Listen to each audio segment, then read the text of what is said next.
Hey tubers, welcome back for another adventure.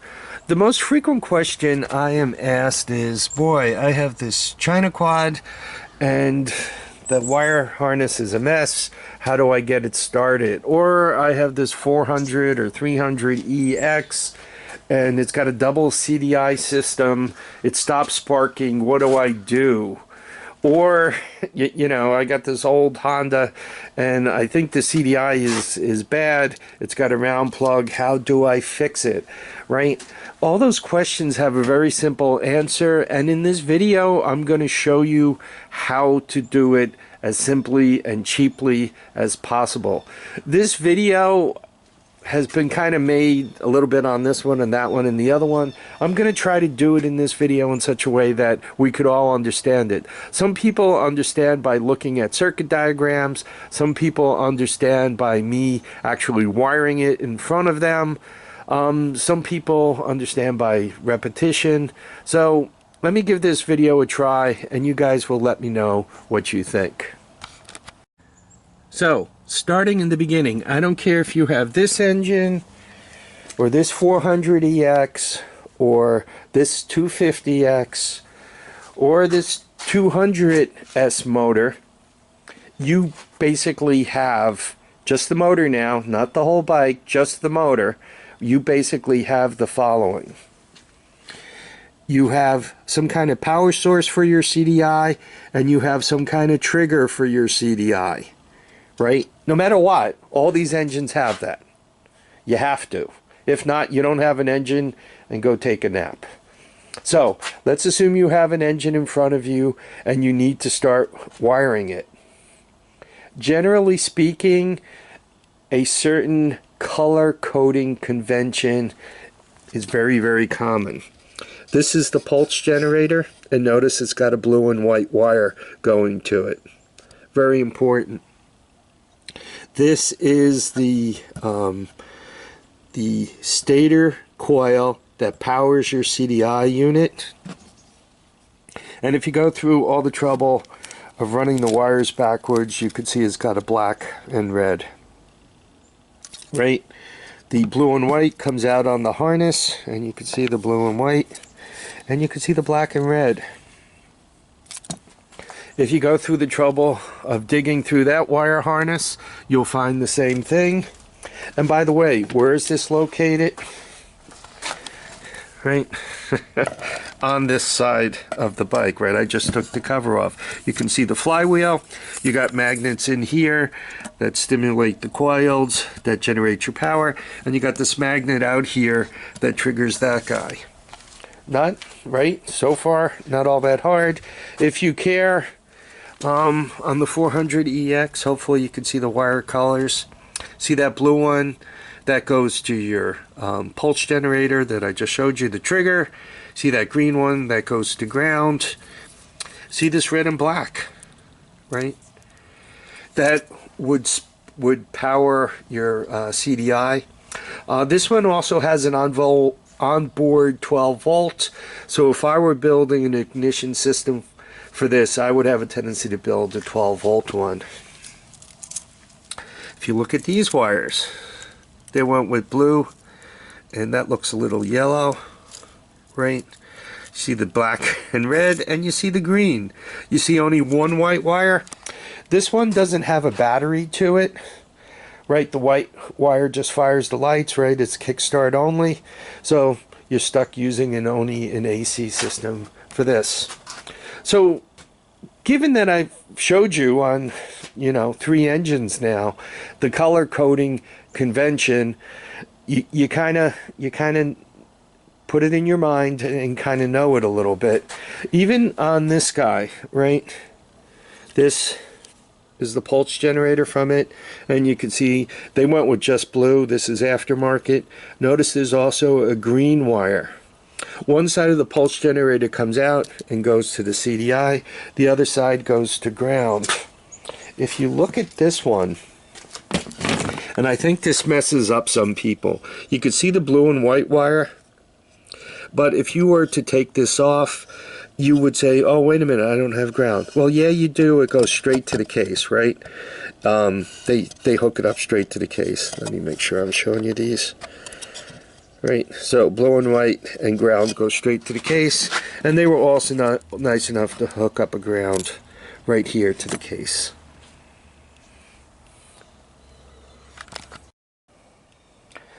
So now that we know we have an engine, what we want to do next is somehow put a spark to it so that hopefully the carburetor, compression, all that other stuff gives you the ability to start an engine, hop on, and take it out for a ride.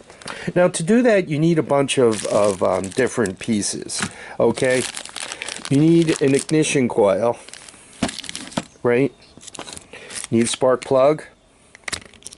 You need a CDI, which takes the power from this thing and it turns it from kind of a fairly high current power to a low current, extremely high voltage, which creates a spark. You need a way to turn it on and off, and you need a way of connecting up all this junk so you don't just have this thing doing one thing and nothing else, and none of this other stuff hooked to it, so whatever this is doing is nothing and not creating a spark. And the way you do that is you have your wire schematic here, right? The center of your world is your CDI. If your CDI is not happy, you're not going to get a spark. If all these connections aren't made, you're not going to get a spark. And if you don't have any of these components, you're not going to get a spark. Every once in a while, I'll get asked the question, how can I run my ignition system without a spark coil? You can't. No ignition coil, no go. Okay? You need all this junk. I mentioned very quickly, see the blue and yellow here? Goes right into the CDI. You got grounds all over the place. They're green typically. Okay, I mentioned the unfortunately I did it right here, but right here this guy is a red and black wire, right? One of the wires that comes out of here. We got green wires that come out of here, right? And also the blue and yellow. Once the CDI gets all these inputs, it's got really only one output. And the one output it has is the black and yellow that goes to your spark coil, that goes to your spark plug, and makes it all go. There is one additional wire that goes to your CDI, your AC CDI in particular, and it's black and white. It's connected right there, and it's the on and off. If I'm looking at the CDI, I'm looking at it this way. Okay, see the little thing on top? The little latch. Notice the 5 pins, notice the size, and there we are. Now, let's actually hook up, well, one other thing. So, you have all these components, right? And let's say you were able to buy them in a package really cheap. Oh my God, look at this. You got your wire harness, your coil, your CDI, a spark plug. This spark plug is the smaller one. It goes in Honda 70s, 90s, or the 110cc China quads. It's the small guy.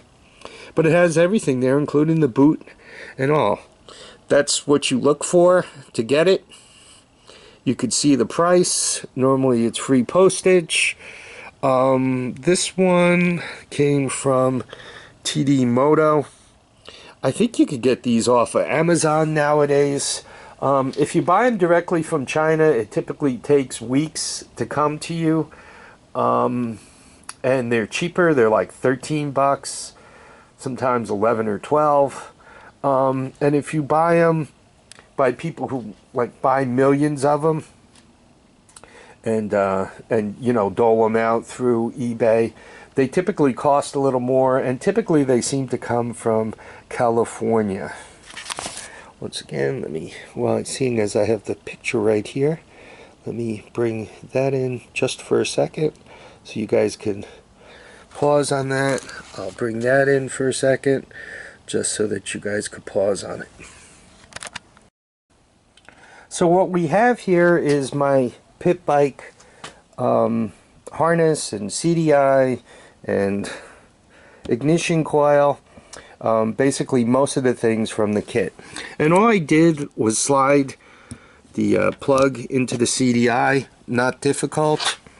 And I made a few changes, like I put these slip-on connectors onto the wires that go to the ignition coil.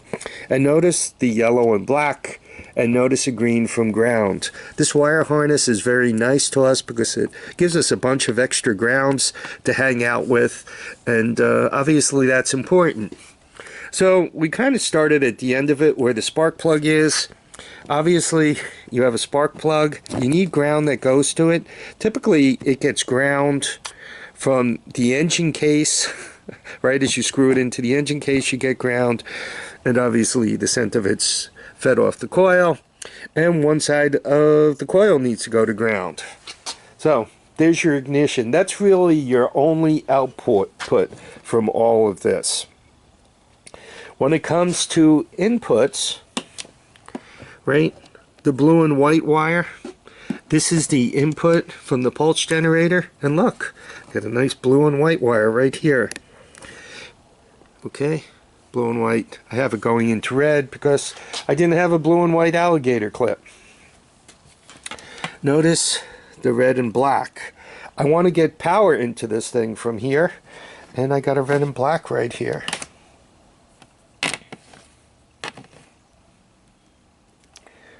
There you go. And lastly, I need ground. You always need ground. This ground that I'm plugging in is doing two things.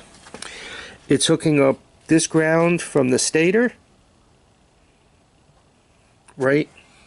It's putting ground into the harness, which is hooking this one up. And it's also ground from this guy, right there. All those are being hooked up with that one connection, right? Because these two grounds are hooked together here, right? There's the ground. They even gave us a spare ground. What the spare ground would be doing on a pit bike is you would hook one wire of your on and off switch to this ground, and you see the black and white wire. This would go to your kill switch. If you connected this kill switch to ground, you would turn it off, and it would be permanently turned off. So a lot of times when you're troubleshooting and you're saying, man, why won't my quad start? I'll recommend very much in the beginning, why don't you cut your black and white wire such that it could be reconnected again. If your quad comes back to life, your pit bike, your whatever, you know there's something wrong with this, with your on and off circuit. Guys, it's really that easy, and I really hope this video helps. Please ask any questions. I think I covered everything that you could want to know in this. A lot of times you guys will say, yeah, but I kind of want to use my own ignition system, or I want to use parts of my ignition system, or, you know, the bike came with everything, the wire harness is hacked up, but I think I want to hook it all back up.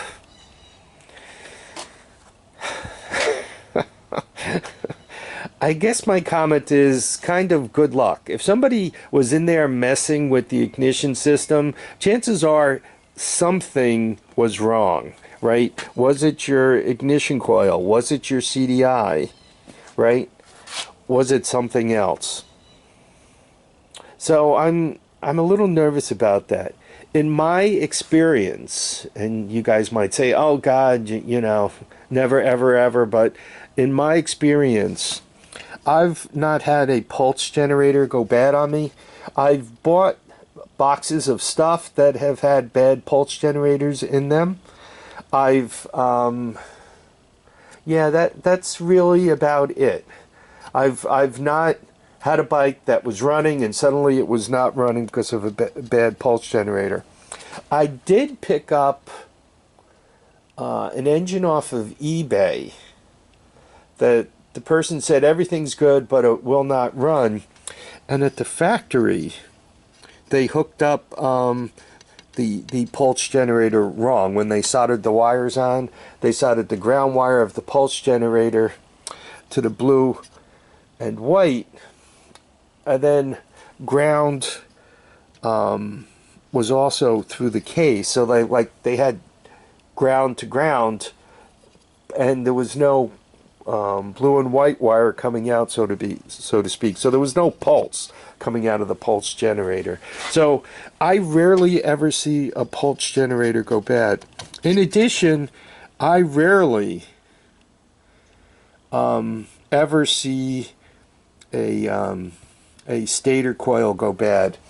On the early Honda ATC 200s, 185s, the real early ones, they had a little trouble with that. And by the early ones, I mean 83, 84, 82. The ATCs, even before front shocks, you know, the big tired monsters. Once again, the 185s and the 200s. Some of those were a little weak, but on the China stuff and the Honda stuff and all that, no problem. So with what I've just taught you to do, right, with this pit bike ignition, I showed you how to wire 400EX to it. I showed you how to wire a 250X to it. Quite honestly, you know, you could use it right here. And all these will work well. In the next video, I'm going to show you how I do the DC version of this.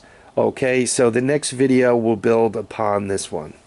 I want to thank everybody for watching and commenting and subscribing. Please remember, feet down, heads up, and get out and enjoy each and every day. Bye now.